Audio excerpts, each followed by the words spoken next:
The day the HOA came to finish paperwork, they forgot a pen but brought a woman who thought a clipboard made her judge and a handgun made her jury. My daughter had just pulled into the driveway, still in her gym clothes, when the HOA president blocked her path and demanded a signature join or leave, no in between. When she refused, the woman's hand slid to her waistband. The porch camera caught it all. The stance, the draw, the muzzle tracking an innocent person on her own property. My daughter protects people for a living. That day the HOA thought they were closing out a membership form. Instead, they wrote themselves into a criminal report. I'd never moved to a place with an HOA before. The lake felt worth the experiment. Quiet water, a modest home, tucked under oaks, a dock the heron visited as if it paid dues. The first months fit the brochure. Seasonal banners, block parties, and email reminders about trash bins and porch lights. I paid assessments, trimmed hedges, and stayed out of meetings. The rules were background noise to the sound of oars and wind. Then the membership push arrived. A new board started calling everything mandatory, including things the covenants framed as voluntary. A neighbor, kind in other contexts, warned that the president didn't like outliers. Notices stacked up that had nothing to do with maintenance. Join to access amenities. Sign revised covenants. Acknowledge enforcement authority. I read the paperwork. Our lot sat outside their expanded overlay and wasn't in their original plat. I wrote back with the legal description highlighted and a sentence that should have ended the conversation. Our parcel isn't subject to new rules by newsletter. The president's tone changed from friendly to firm to something harder. Calls at odd hours.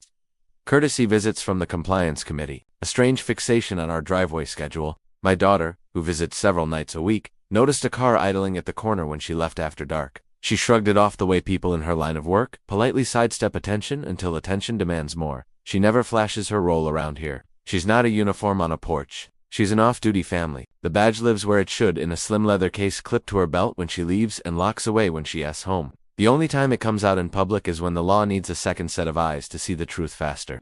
The HOA president never asked a question. She rehearsed a scene. That's how people get hurt. When a performance mistakes itself for power. It started with a letter that tried to sound like law. Join the association within 10 days. Failure to execute the membership agreement will result in escalating enforcement. The next envelope threatened new fee assessments. If we didn't comply, neither cited an instrument that is actually attached to our parcel. They just hoped repetition would do the heavy lifting. A courtesy visit came next. 2 board members on the sidewalk with clipboards and a script about cohesion. They spoke as if they had authority to change our deed by conversation. I thanked them, reiterated the property description, and asked future communications to come in writing. They left with brittle smiles. A welcome packet followed with a membership form and a space for a credit card. When I didn't fill it out, the board scheduled what they called a final enrollment review at my driveway, not a meeting. It's not a reasonable conversation, a deadline with a crowd. The calendar invite included a line about documenting outcomes. The day before, my side cameras caught the president pacing the cul-de-sac at dusk, flipping through a stack of forms. In the morning, a full committee assembled. 4 people clustered at the curb, pretending the street was a committee room they could gavel to order. They brought a witness. The porch camera's audio is poor at a distance, but it doesn't need to capture words to record a crime. It heard the scrape of a shoe on gravel, the quick inhale of a neighbor on the adjacent porch, and the way my own front lock turned with a noise I still hear in my sleep. My daughter did not reach for the ID case at her belt. She raised her hands away from her body, fingers visible, elbows soft, and stance squared to minimize the variables the other person could no longer handle. I hit 911 and said what had to be said carefully. A woman is pointing a firearm at my adult daughter in our driveway during an HOA interaction. No shots fired, no one else armed. Cameras rolling. Send Unix. The dispatcher asked for a description. I gave it while the feed showed the scene. Changed from neighborhood theater to a report the county could not ignore. The crowd shifted. The witness lowered the phone. A neighbor ducked back inside. The president's wrist trembled, the way wrists do when they're holding something they haven't trained to control. The gun did not go down. The moment did not get smaller. It only waited for the people who know how to end it safely. The cruiser rolled in without sirens. Lights off, angle precise. Then another staged 4 cross coverage. Years of muscle memory walked out of those cars. Calm. Deliberate eyes that sweep. Voices that don't need volume to get results. Deputies don't negotiate with scenes. They stabilize them. The lead deputy parked at a diagonal to block the driveway mouth and stepped out with the steady posture that tells adrenaline, it won't be needed here. He read the triangle the porch camera had recorded. My daughter with open hands, the president with the pistol at chest level, and half a committee standing inside a problem they helped create. The command traveled across the lawn, firm and measured. The president's shoulder jerked in surprise. The muzzle bobbed. The deputy's next words were slower, narrower, and wrapped around the only fact that mattered right then. A gun pointed at a person is not a policy tool. It is an immediate threat. She lowered it. He asked where it was. She gestured. He secured the firearm and the arm that had held it the way process does. Hands where they can be seen. Palm pressure. Soft clicks of metal that end a performance. A second deputy moved to my daughter and positioned himself so his body blocked any line of fire that might reopen. My daughter did not produce a badge. She did not have to. She identified herself plainly to the deputy, named that she was the homeowner's family member and a sworn law enforcement officer off duty, unarmed, no use of force, posture meant to de-escalate. Her ID case remained closed until the deputy requested it.